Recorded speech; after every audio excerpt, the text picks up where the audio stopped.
Welcome to Con Critic, the show that gets facts wrong about your favorite con. I'm Jan, and in this episode, we'll be looking at a language that's conlang but for cats, HyperFeline. That's just an exonym since the true pronunciation of HyperFeline's endonym is not pronounceable by humans, even when taking slap consonants into account. But in line with HyperFeline's descendant ultrafeline, there's a humanized pronunciation that's based on how the romanization looks. So hyperfeline's endonym is pronounced nun okut in the human register.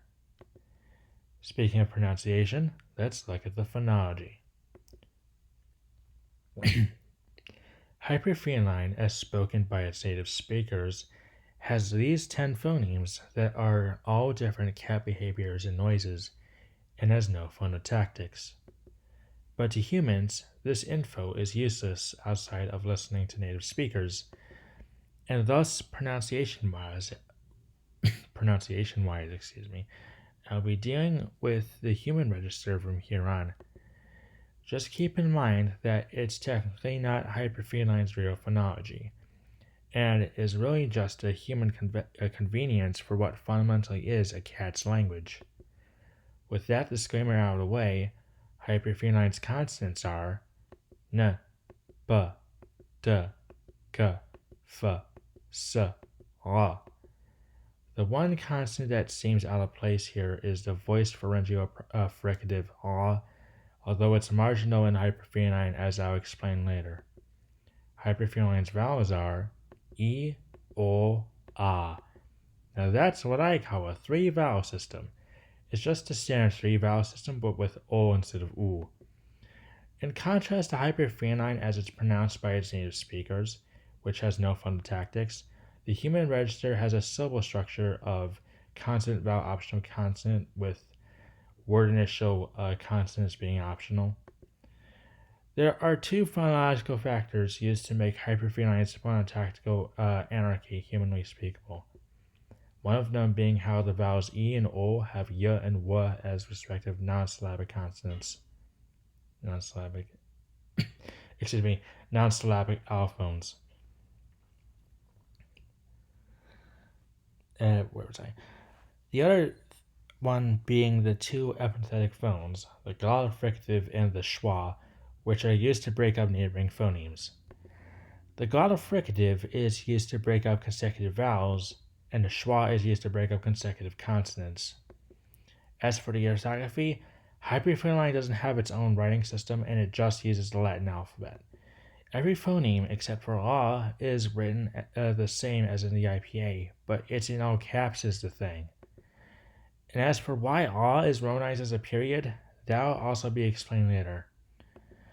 As for HyperFeline's grammar, the language is analytic, so there's no morphology, and grammatical information is conveyed through particles. Every phoneme, when by itself as a particle, has its own meaning, with most of them coming before the words they modify. There are, however, 3 exceptions. A is used before and after relative clauses, a bit like the quote-unquote situation nouns in IQ Gush, Say, and Vodkill. F is used between words and compounds, and the period is used in between sentences, so it functions as a period as well as being spelt as one. Speaking of the period, it has a second use outside of being spoken punctuation, and that's as a binary point in non-integer numerals. That, by the way, is why a is considered marginal. And yes, HyperFeline does count in binary by reading each digit.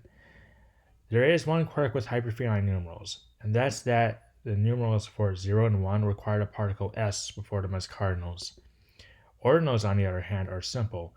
Just slap the word ot after a numeral. HyperFeline vocabulary, along with its syntax, is Englishy, although the former gets heavily distorted by the phonology and the tendency to abbreviate.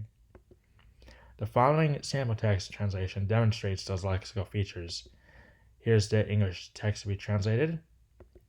Here's the glass.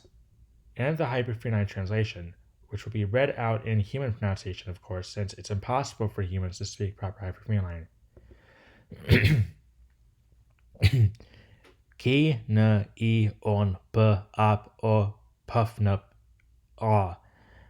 I o ip a ki ni sut pa a si duncan p fo a. Ki af na I fi ni b si. Overall, HyperFeline is, stripping it from its nominally feline phonostatics, a language with a minimal phonology and programming language like grammar alike. It's effectively the Jack Eisenmann lang of my conlang world.